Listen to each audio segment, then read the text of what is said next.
Hello, ladies and gentlemen. Welcome back to State of the SEL, second one of 2025. We took a week off because there wasn't much to talk about. Last Tuesday, we went early with the first episode because we were itching to get back. But same deal for this one because tier assignment is on Wednesday for Rocket League, Thursday for Valorant. And that means the season is finally upon us, gentlemen. We got TJ in the top right, Dylan in the bottom right. TJ, I gotta know, how are you feeling now the season's back?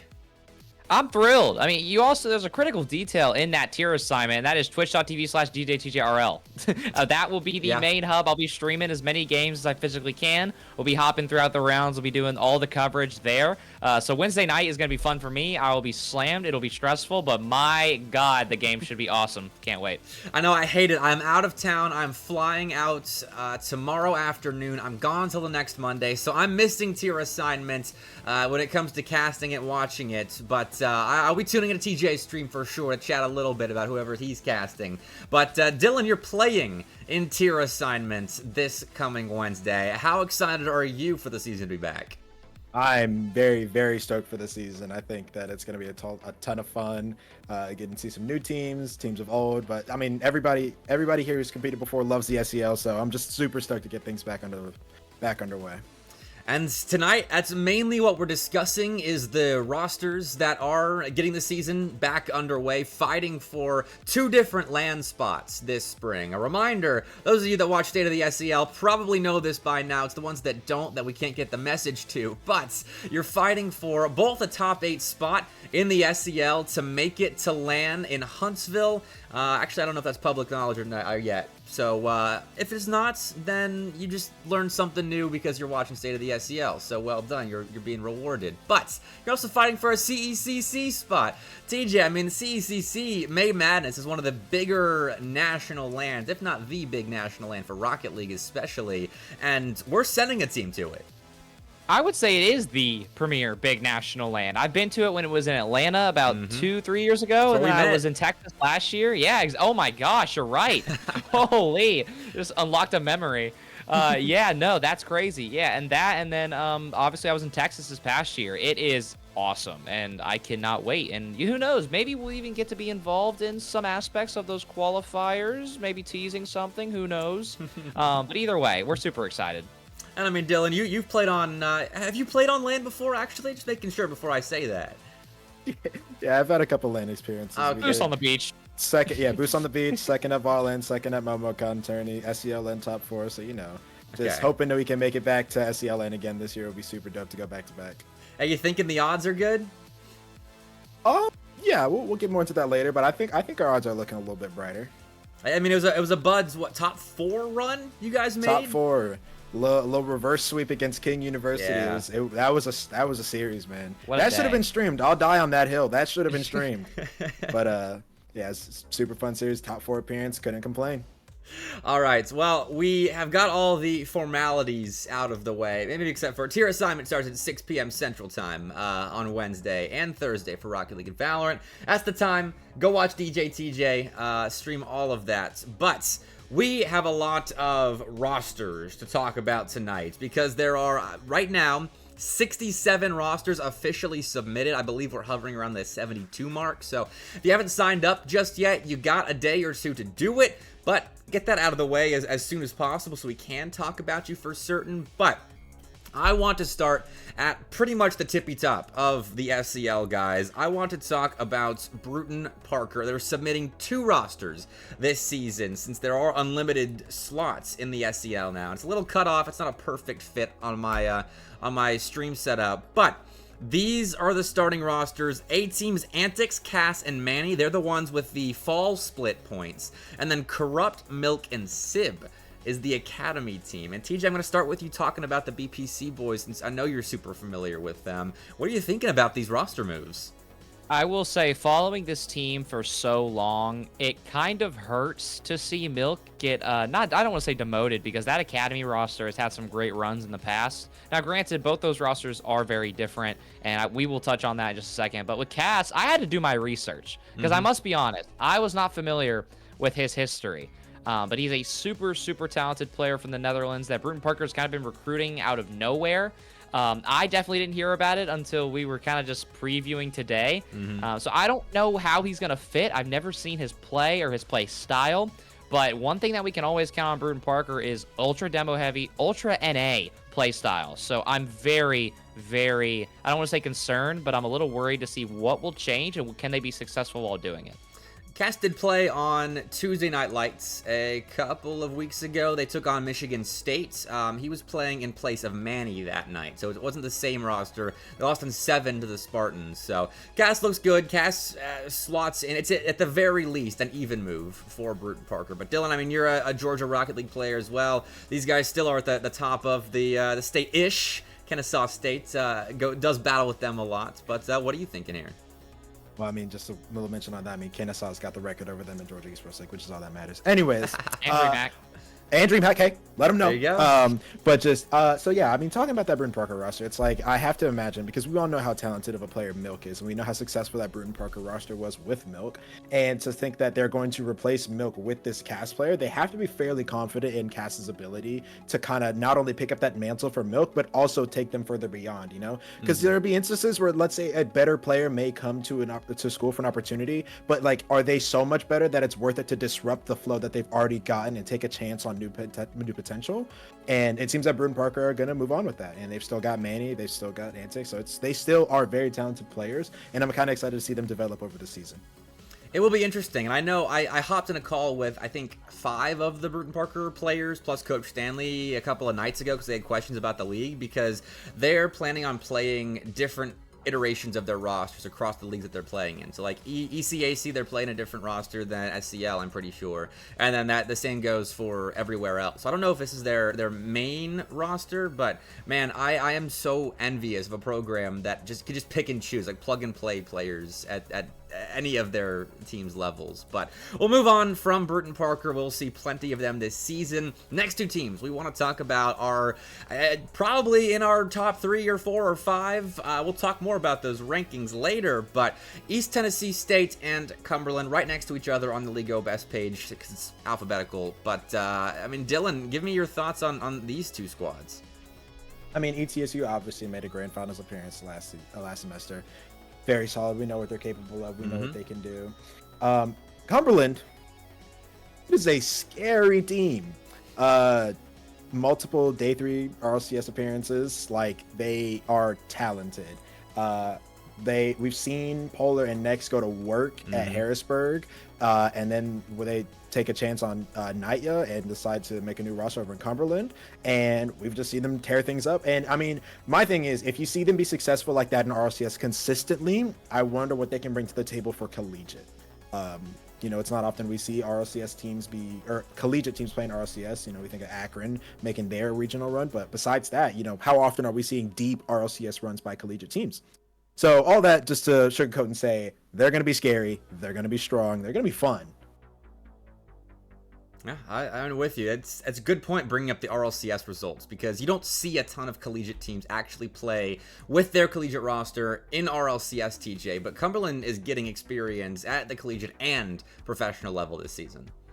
If there's one thing I know about what Coach Claypool and that entire program preaches, it's excellence, it's perfection, and he is going to get it out of you, no matter who you are. As long as you stay at that program, you're going to be extracted out of every little piece of skill that you've ever created. So I have a lot of respect for what he's building over there. And Cumberland, they've made their roster moves in the past for good reason. They found the 3 guys that they want to grind with, that they want to grow with, and it's a very, very talented roster to do so. And ETSU, if you're ready to talk about that, I kind of want to just follow straight into that, because go for it. That is maybe a piece of Cumberland on there with Skyline, and then obviously Landon and Adrift. I'm excited to see what have they been trying, what have they been building over the season, or the offseason, I mean, because they did hit a wall.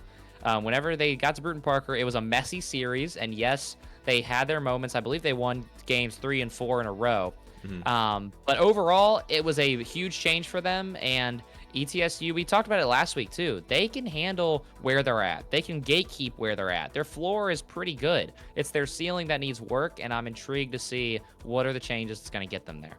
Well, look at this, for example. This is pertinent for both Cumberland and East Tennessee State because this happened over the weekend. This is the CECC South regional qualifier, which everyone else should be keeping an eye on as well because if any of the SEL teams, I believe there are 4 still in it with King, maybe it's just 3, King, East Tennessee State, and Cumberland. If they win the regional qualifier, then the SEL spot can't be taken by them. It'll be taken by somebody else, the runners-up in the playoffs. So East Tennessee State, they've got a Game 7 win over UNCC already this season, and they looked good in their group as well. But, I mean, King's up there looking solid. Cumberland had no issue with Kaiser University. They get to play Radford maybe if the seeding holds in the regional qualifier. But I mean, look at that. East Tennessee State, that piece of Cumberland. I mean, they're beating regional rivals. They're looking the part still, guys.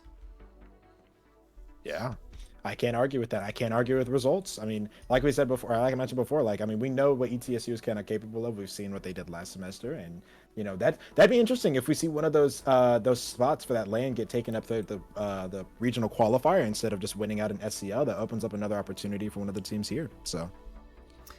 I gotta be negative here. Yeah, I gotta be. Unfortunately, I don't think an SEL team is gonna get that spot. Concord. Like I'm all here for Cumberland Concord Grand Final, but until I see Cumberland, because they are a very good team, they're top 12 CRL right now easily, but they have not pushed into the top 8, top 4 region. Concord has yet to fall out of the top 4. So in my opinion, I think that we're gonna see that SEL fight come down to the wire this spring. But, you know, I'm here to root for whatever happens. I would love to see the ETSU Cumberland matchup in those semis either way, though. Maybe a little bit of a preseason preview. But on the ETSU note, a perfect start to their season. That's a team that needs every little piece of momentum they can give themselves or get in general. And they're going to be in a really good spot. So super excited to see how they kind of hold their ground with all the new teams. All right, well, moving on, though, as we have a ton of rosters to get to tonight. Next to played a lot last season, George Mason and James Madison, except they both made roster changes, Dylan, and I think they're both kind of going in opposite directions at the moment. I would agree. I think you would very confidently rank George Mason over James Madison last semester, and now we see the tables kind of flip. James Madison with that big acquirement of Pigeon, you know, that's a big pickup, and it's like I can't give too many, you know, predictions on how they'll do, but I literally just off name basis alone, I can already assume that they'd be top 8 team. George Mason, on the other hand, you know, they made a shift. Titanium's coaching now. They bring, I believe it was Dev from Adapt's the new player. Adapt. They brought Adapt. Gotcha. They bring on Adapt. They're not doing horribly. You know, it's the beginning of the season, new roster kinks they got to work out, but, you know, it's obviously not the same consistent firepower that we expect from George Mason. I mean, geez. Or yeah, what were you going to say, Blake? I was going to throw it to you, TJ. Feel free. Yeah, I was going to say, I mean, geez, for JMU, Pigeon for Tyler is, like, I love Tyler. I had him on my fantasy team in CCS, but, I mean, Pigeon is a huge addition and a huge experience when you put along 2 great minds like Ability and Gad as well. That is a super mental-heavy team in a great way. So I'm super excited to see how they can handle their woes because that was one of the biggest problems with the roster, especially in SEL playoffs this past season. I'm really liking their odds of making land. I really do. Now with GMU, oh man, I am hesitant. I'm a big Dev fan. I'm all for seeing him succeed, especially when he came in last season with Titanium and Jay and was doing his thing. I got faith in that roster, but Titanium is a huge piece to lose. And obviously respect Titanium his decision to step back, and it sounds like he will still be available if needed, but it sounds like he'd rather be coaching. So I do think we're going to see GMU in their varsity form. I just worry about when. That's fair. I watched them on Friday in the Nightlights Invitational, part of CCS, and George Mason looked really bad against Wichita State. They weren't allowed to play much offense. In 2 out of the 3 games that they played, it was a 3-0 sweep for Wichita State. They lost, I think, 4 goals to none, 4 goals to 1, and then it was a 2-1 in game 2. So they didn't look good there, but they regained a little bit against Purdue with a substitute later on that night. So they're a toss-up right now for me as to how good they're going to look. And then James Madison 3-0'd FIU this past week in CCS, and then Tuesday Night Lights Game 7 win over UNCC. So they're looking the part of a top team right now. But again, moving on, because those are teams you will get to see a lot of this season. Let's talk about some Kennesaw State real quick. Dylan, I think you're the guy to go to for that, I've heard. Are you guys returning your same roster from the fall? No, we're adding a couple of changes. So in the fall, it was myself, Joel, and Hoji. We're making a shift. We're bringing on Shady. It was gonna be me, Shady, and Joel. But as of last night, we made another shift. It will be myself, Shady, and TNT playing together. So we've cooked up a little powerhouse team for SEL this season. We're excited to get to work with that. Obviously under Coach Flitz as well. Yep. So we'll be getting some real deal guidance, and it should be a good time. State of the SEL exclusive right there. TNT is joining the KSU B team for the SEL. I'm sure he'll still be on A team duties for whatever they're playing in, but that is a scary team, TJ. Yeah, double rank A, just for the heck of it. Why not? Yeah. So yeah, shout out to La GM and Dylan over here trying to construct the best possible team he can. I'm excited to see how the guys do. Dylan, I know you and Shady have your experiences. I'm excited to see how y'all have now gotten the time to be different players on your own and now come back together in a team setting. I know Shady's come a long way now being rank A himself in the last literally like month, where he just got in Open 1 a crazy performance with Melodic and his team. So I'm super excited to see what TNT can do with Shady, and then how you fit into that system. I don't know what y'all are cooking. Yeah. If I were you, I wouldn't say a dang word until Swiss. I was gonna say, man. We're gonna let us cook, let the oven do the talking, and if it burns, it burns. If it's cooked to perfection, well, then there'd be no surprises. If But it anyways. burns. All right, that's still a really good team on paper so far. We'll see how it does pan out for the season, but I'm excited to see you guys playing with TNT. I'm glad to see one of the KSU A team guys playing in a league. You don't see that too often with that team dynamic, but we will see you guys, I'm sure. You've been streaming some qualifiers recently. Hopefully you're streaming again, Dylan. I would love to watch that for tier assignment. All right. Well, more rosters real fast. And again, Dylan, I'm going to start with you because I know you've scrimmed the first team we're going to talk about. King Tornado. Played on my stream a couple of times now, and they have looked so good. I was talking to Big Wade about it last night. They are looking good and feeling good. He told me that he has rekindled his love for Rocket League in the semester break that he took. So him alongside K-Frost and Turbo are looking good like on stream and in scrims, apparently, Dylan. Yeah, no, I mean we scrimmed them with our Shady Joel roster, and I mean even still they still looked really good.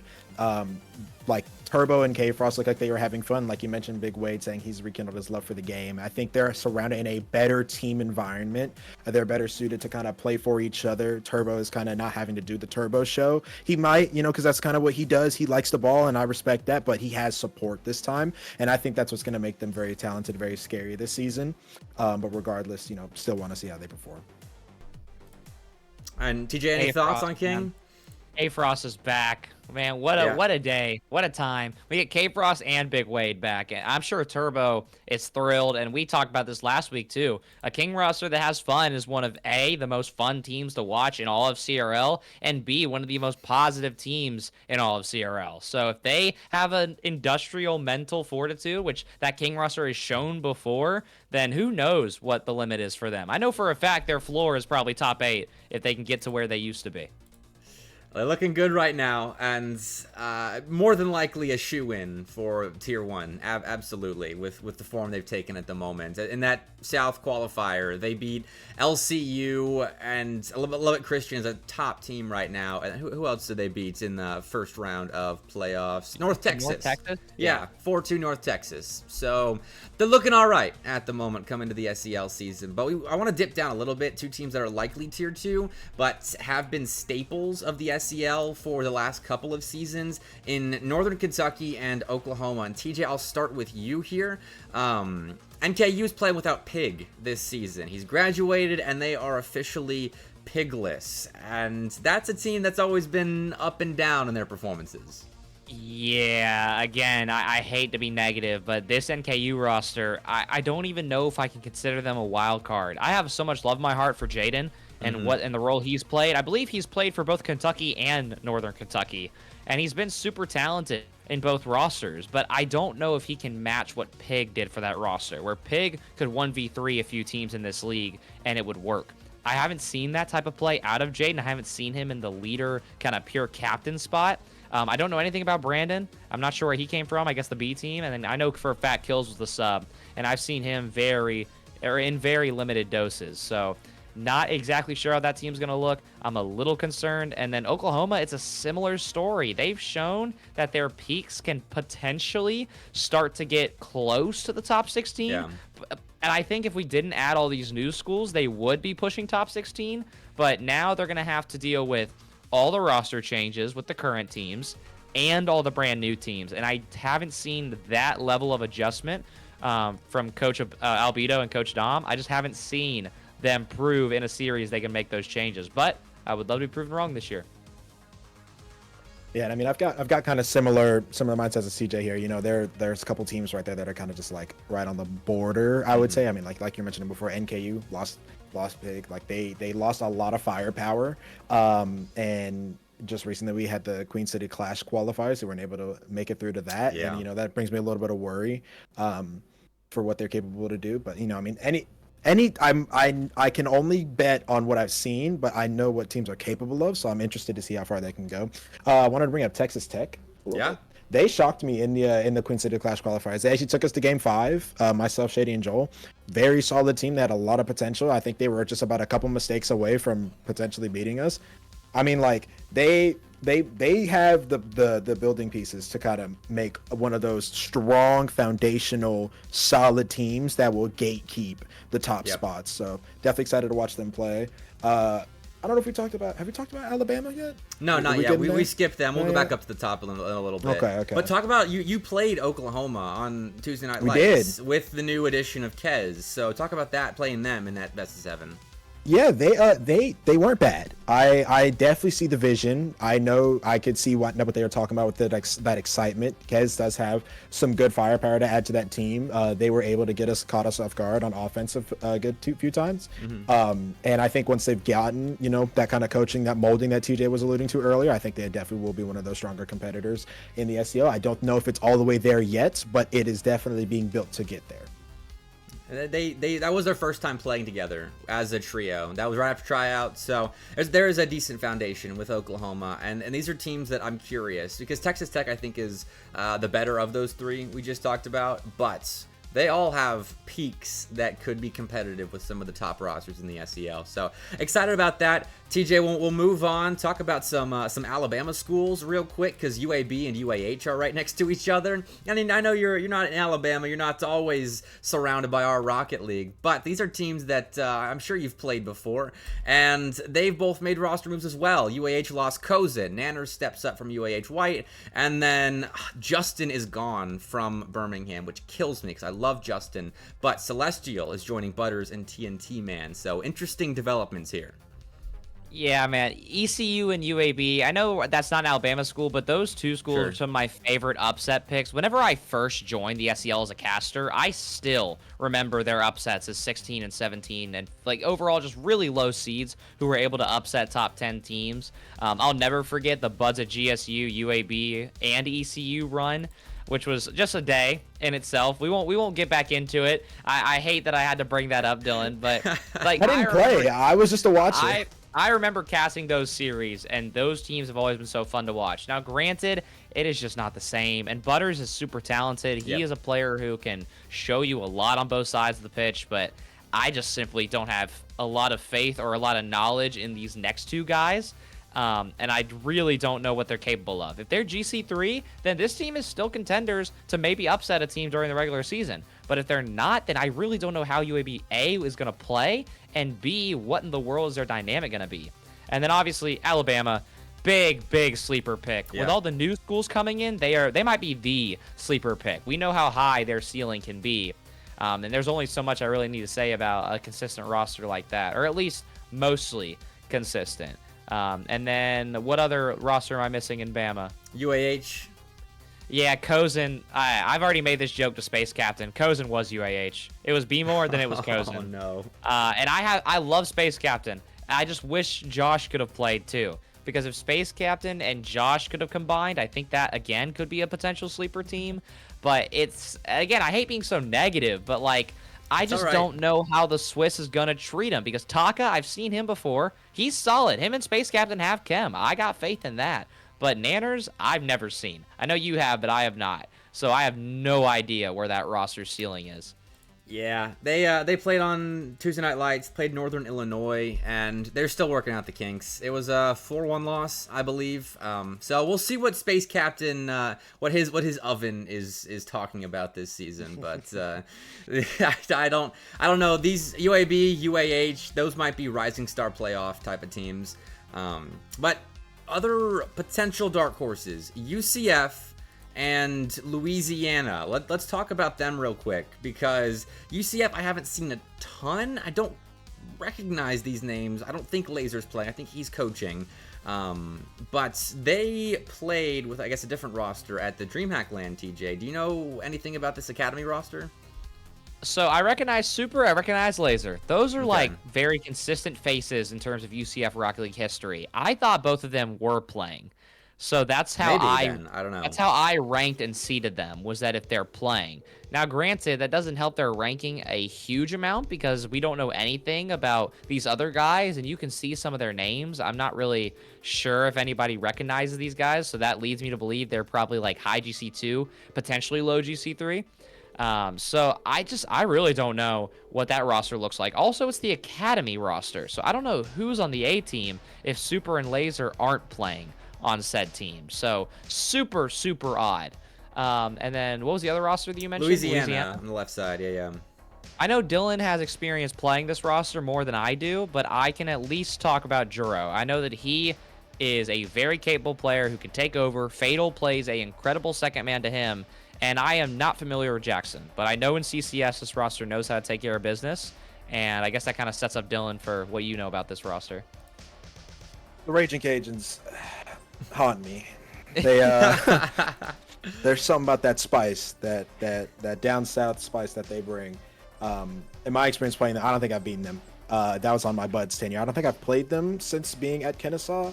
But yeah, no, they're just a very solid team, very like upset potential, like just overall kind of what you want to see in a team. People who are consistent, selfless, and people who play for their teammates, which is somewhat rare nowadays, somehow or another. But regardless, seeing that team, I think that they could definitely make a run. They could make a tier 1 appearance if they're really feeling it on the day.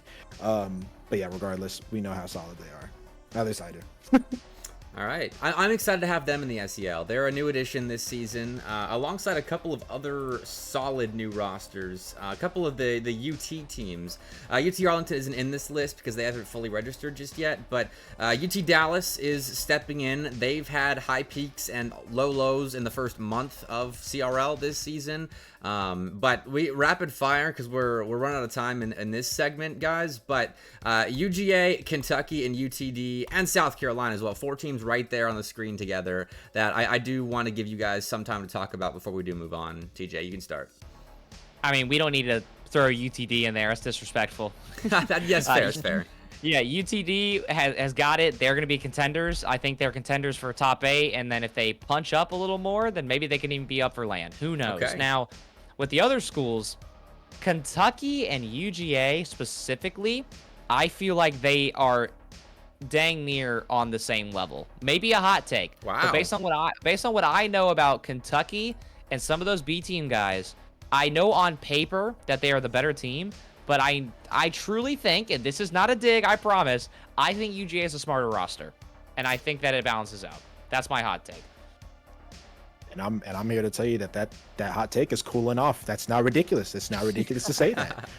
I in my experience of playing with Kentucky and playing against UGA, I think UGA's ability to recognize what their opponent is doing and kind of just maybe formulate, it will be oddball, but a form of ball to kind of counter that is more capable of what Kentucky's done. But I think that on a paper level, I think Kentucky has more just mechanical potential, which can kind of sway the ranking between them. But I think that they are very close together. in terms of capability. I'm a little biased. I love my UGA boys. Fair. And, I always want to see them succeed, but I also love the Kentucky guys. So I don't know. Regardless, though, I think that they're kind of equal in place, and I'm excited to see how they do in Swiss.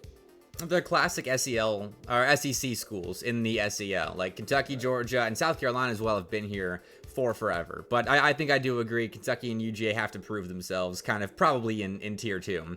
Making the last chance qualifier I think will be a success for them, having that opportunity for a run there. But it is UTD and USC that are aiming for tier 1 this week. They have... Actually, UTD hasn't played on Tuesday Night Lights just yet, but they did play in the South Region qualifier. I'll go back to the bracket real fast because they got 4-0 swept by Daytona State, but they made this portion of the bracket by 3-1ing Oklahoma Christian. And that is a top CRL team, like top 10. I think they just went top 8 in the last Open as well. And that's what I'm talking about. This UTD roster is so up and down. I just can't put my finger on them just yet. I mean, same with UT Arlington, who seem more up than down right now with their winning of the Nightlights Invitational this past Friday. And so these Texas schools, guys, they're tough to predict. Yeah, I mean, I agree. You mentioned it over and over. It's just they're so up and down, they're inconsistent, and it's kind of hard to pinpoint exactly where they go. We know what I wouldn't say we know where their floor is, but we know what they're capable of, and expecting them to play to that point is, all you can do as a predictor. So with that in mind, I mean, it's like you can give them a good tier 1 range, but you can also give them a tier 2 floor. It's kind of it literally just depends on the day. Yeah, right. No, go ahead. I was gonna move on, so get in the last word real quick. I'll be quick. Yeah, I was gonna say that I'm gonna try and continue my role of being negative. I have not seen a UTD upset in probably years since that OT win. So it is recent. I think they got momentum, but I don't know if they can do it again. So who knows? And also, real quick before we move on, just want a UTK mention. Oh yeah, they're last. They're alphabetically last, so that's where we were going next. Go ahead. Yeah, no, UTK. I mean, Jeezy, Agonize, Zach, we know what they're capable of. I think on a very good day, they could punch up, but realistically at this point, I think they may be a high, probably top of tier 2. Maybe top of tier 2, maybe bottom tier 1 if they're having a really good Swiss. But I don't want to forget the boys. I know they've been putting in the work. They got Coach Joe giving them training regiments. They've got Coach Shaka getting them on the mechs. So they've got people in their corner, and I think they have the capabilities to put it down and get things done on the field. They just got to do it. I got to see it. I think that they should have a very similar run about how Kentucky B did in tier 2. They should go 6-1, and that's the floor. I think if they struggle anymore in tier 2, the LCQ is going to hit like a truck. Luckily, they got plenty of time to learn. I know those are players who have been to plenty of lands with the A-Team boys. They have watched crazy upsets. They've learned from some of the best. I know they're capable of it. They just got to execute. That has to be one of the most spoiled B teams turned A teams of all time, having Joe and Caden able to coach them up and having to, and getting to play with Shaka last season, have him as the occasional substitute. They have so much room for improvement that's given to them by the knowledge imparters that are with them in that UTK esports program. So I'm excited, but I do agree they're not quite there yet. I watched them on Saturday. They beat Louisville, lost to Ohio State, and then lost to Arizona State Saturday and Sunday. And those aren't bad losses. They aren't great wins. So I don't know where to place them just yet. But last team, I got to talk about my Auburn guys real quick. And Clemson as well. They're also at the top of the screen. We didn't start with them. 2 schools that are actually kind of rivals in the SEL, but haven't been the last couple of semesters. A-team for Auburn is, I actually don't remember who it is. I know Keaton's in chat. He'll know for sure. But they are about the same level as their B team. Maybe 1,800, 1,900 level at best. And Clemson, they're playing tonight against UGA. They can show their stuff, but guys, these are also probably teams that are classic SEC, ACC, SEL schools. But TJ, I'm with you. They need to be 6-1, 5-2 in tier 2. Yeah, we should see a generational tier 2 rivalry between UTK Orange and Clemson. Those are 2 rosters that even though Clemson has consistent history, they still have a lot to prove, a lot to learn as a unit, and they did change third men. So there is still a little bit of this kind of proving ground with a new roster, and I do think it's an upgrade in the long run. I know that Darth Pepe, he's a cool dude. Love that guy, don't get me wrong. But he hasn't really been playing the game that much, so it's similar to like KSU bringing Shady in. It's just an upgrade that's needed. Granted, it's not a rank A upgrade, but either way, I think they're going to play better, and with UTK having the network that they have, that should be a great series to watch throughout the year. With Auburn, I mean, look, I've played your boys 1,000 times, Bepic, and I have a lot of respect for Dreskel and Vroko. Vroko is somebody who has popped off absurdly. Dreskel is like one of the nicest dudes I think I've ever met in the state of Alabama, and maybe even the entire Southeast. So I just love that guy. I want to see him succeed. But Pep, I don't know a word about. So I don't know what that's going to look like. But if the B team and the A team are similar in skill, which it looks like that it is, then, hey, I'm all for it. Why not have them go stupid close and fight for maybe the only spot that an Auburn roster may get in the later stages of the season?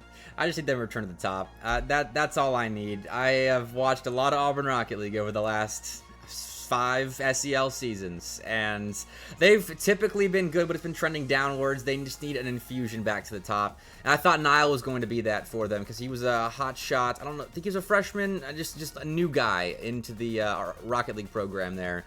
I think he's 1900 something peak, and that was the best ranked player we'd had in a while, but didn't quite pan out. He's on the B team with Hums and Royals, but about the same level. Keaton, I'm excited to see you get the midseason substitution, step in and bring Auburn back to the top, but no pressure. Clemson we will see tonight, so we will move on from talking about rosters. Good discussion though, but we got to talk Tier 1 and who we think is going to make it to Tier 1. So the way this is going to work is I'm going to start a list on a document, and we're going to see how agreeable we are as a panel with each other. And then TJ and I kind of did this because we were seeding the tier assignment Swiss bracket a second ago, so I kind of know what our lists look like. But we're just gonna see how if we can rank the top 16 pretty much together. So Dylan, I want to start with you. Start us off. Talk about who your top 3 are for certain now that we know all the teams playing. Okay, so my top 2, Cumberland and Bruton Parker. My reasoning for putting Cumberland as number 1 is if I'm literally thinking about it and I think, okay, do I think Bruton Parker's roster is making 2 day 3 runs on RLCS? No. Has Cumberland's roster already done that? Yeah. It's really that simple. I think that they're just more capable at the moment, but it's not that I don't think Bruton Parker could beat them. Now, my hot take. Okay. I think KSU Black is 3rd. Obviously I'm going to put myself there because, you know, I love my own team. But I think if we're looking at next closest competition, I think we could do it. I think we could make a top 3 run, and I think we might even be able to go further. But that'd be a little bit way too insane. So just to throw a little bit of spice in there, I'm gonna put ourselves at 3rd. Okay, TJ, I'm sure you agree to a certain extent with that, but what's your top 3? You know, I'm a big fan of Delusion. No, I'm playing. I'm playing. No, all right. So obviously, I don't want to give away the seeding for the actual qualifiers. So I will slightly deviate off of what I originally had. Sure. But for sure, top 2 is Cumberland and Bruton Parker. It's got to be. I don't see how you can let ETSU fall. They deserve that at the bare minimum. I think they deserve that spot until we are proven otherwise. So give me ETSU at the 3rd. All right, and that's also where I sit. Like I said, we're pretty agreeable with that. So because 2/3 of the panel did say Cumberland, BPC, ETSU, that is what the panel will agree. Oops, is the top 3 at the moment. Got overridden. Yeah, you did, because you're putting yourself top 3, and I guess TJ and I don't share that vision just yet, but understandable. You can prove it to us. So now I want to go next 3. I'm going to start with myself because the next team is probably where we get a little controversial, because my 4th place is King. Because of what I have seen from them so far. The LCU win, the North Texas win, they looked decent against Drexel, but Drexel's making top 16s right now in CRL. And so I think King is my 3rd, and I'm in all caps, let me fix that. And then after that, I've got probably a more stable 5th and 6th in Florida, and then JMU. Both teams I'm, waiting to see full results from before being real confident they can break into the top 3 again. And TJ, I'll go next with you. We'll go reverse order. Well, I feel like arguing today. Go so ahead. you know what? At 4, give me Florida, and then give me UNCC and King at 5 and 6. I want to be convinced. I want to be convinced. I know UNCC's had a rough start, but I want to be convinced long term. I know that UNCC has great coaches behind them. I know they're working on the mental. I know they have good land experience, and King is back with K Frost, Turbo, and Wade. But again, I got to see more than one series, and maybe I'm a hater, but might as well spice it up. So give me those as my list of the next 3. All right, Dylan, how about you? Wait. UNCC is playing? Yes, UNCC is playing. Oh. They're one of those teams that hasn't signed up yet. Same boat as UT Arlington, where they're not on the website, but they are playing. So you might have to insert them on the fly. And we can't forget about Bruton Parker Academy either. I think that's also something we should remember. We haven't. Don't worry. Okay. Well, that changes things a little bit. That's fine, though. I'm going to put ETSU at 4th because, like you were mentioning before, you can't forget that win. Even though I put our team over that, regardless. ETSU at 4th. I have a King at 5th, and then I have a JMU at 6th. Okay, so I don't know how we're going to solve this. So maybe we just scrap the panel column, and we'll just keep our top. Well, the table says 12, but we're doing 16 on here. We'll do that. But who's your 6th, Dylan? JMU. Okay, so we're in a fair consensus that Florida, King, UNCC, and JMU are up there. And ETSU as well, but we had them as the set 3rd by Dylan getting overridden. So fair enough. Dylan, who's your next? We'll go next 4 here. Next 4. So we're gonna throw Florida, UTD, USC, and then Bruton Parker B. Wait, no, sorry. Did I already say UNCC? I didn't say UNCC yet. Forget Bruton Parker Academy. Put UNCC over Florida. Wow, then outside the else. top 10 for Bruton Parker Academy. Okay. Wait, flip Florida and UNCC. Okay, flip them. Yeah. Hold on, I'm actually. Wait, no, sorry, I lied. Wait, I lied. Sorry. UNCC, Florida, UTD, USC. Okay. All right.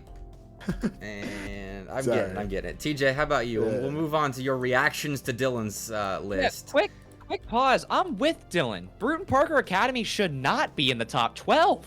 They shouldn't be. That 3rd, I love Sib. He's one of the nicest dudes in the state of Georgia, but I have never seen him play the game. He's been a caster at Bruton Parker as far as I've seen him. So I don't even know if he's like GC2, GC3, GC1. I've never ever seen what he can do. So I actually would not put that roster on my list, and I'll give you, I guess, are we doing 4 here? Is that what I'm hearing? Yeah, go for the next 4. Okay, well, since I kind of had to switch up my list because I didn't want to give away seating, I got to look at your stream. So give me, let's start with JMU. Okay. And then give me UTD.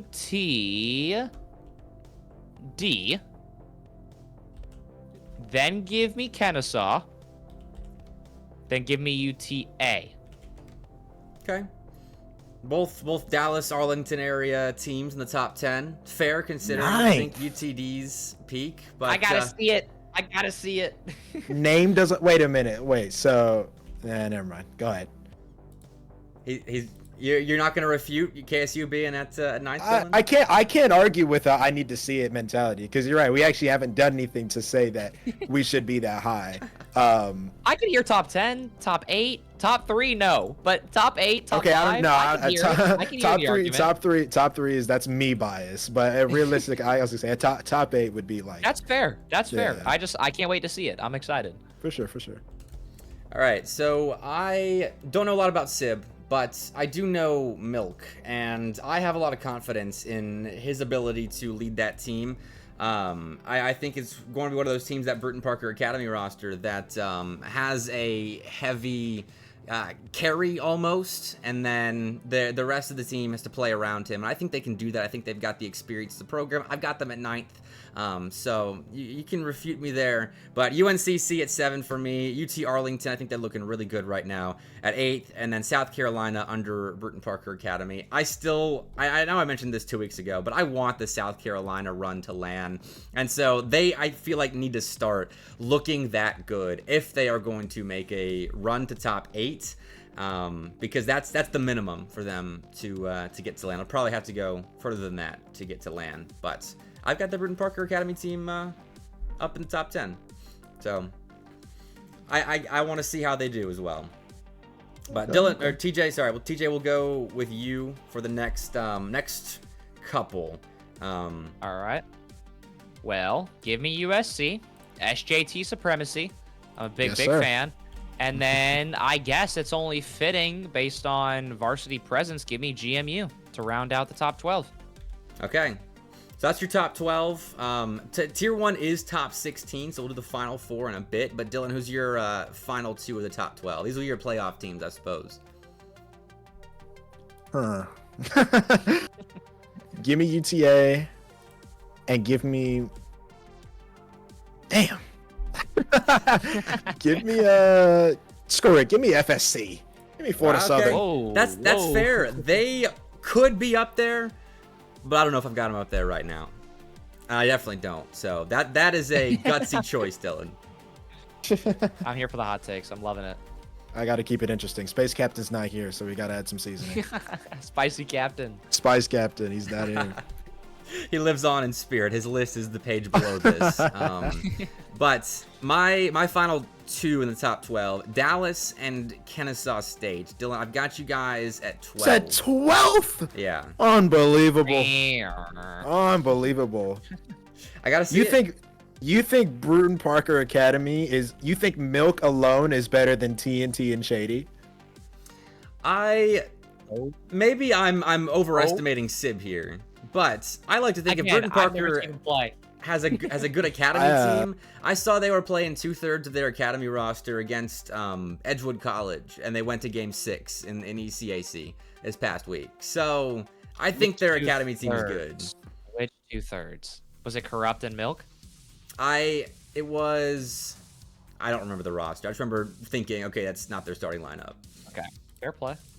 So I don't know. I mean, I can't. I mean, you put us there, so we just gotta prove otherwise. Dude, prove me wrong. That's my favorite part about power rankings is telling teams to prove me wrong. But okay, final 4. We're gonna do them audibly, just for time's sake, because we're running low on time here. I'll start. I think the 4 final teams that make Tier 1 are George Mason, Louisiana, Alabama, and Texas Tech. Those are my 4. Texas Tech's kind of my wild card team, tossed in the top 16, but I think they make a run. And Dylan, we'll go with you. No order, because they're all very close. Pretty much. Bruton Parker B, George Mason, Alabama, and Texas Tech. Okay, Alabama thrown in there. I like that. All right, I guess that makes it my turn to Round wrap it up. Give me Bama, and then give me Louisiana. Then give me Texas Tech. Okay. Then give me Bruton Parker Academy. All right. All right. Well, we're kind of on the same page with the edge of Tier 1. So that means teams like ECU or FSC for 2/3 of us, Clemson, UTK, UCF, those sorts of rosters are right on the border for us. And in Swiss, it's not going to come down to straight wins as to who makes it. There will be tiebreakers with making it into the bottom side of Tier 1. So it's going to get crazy there. I mean, TJ, I know, for a reminder of everyone, he's going to be casting it on his channel on Wednesday, and those final rounds are going to be straight heat. I will lose my voice. I cannot wait.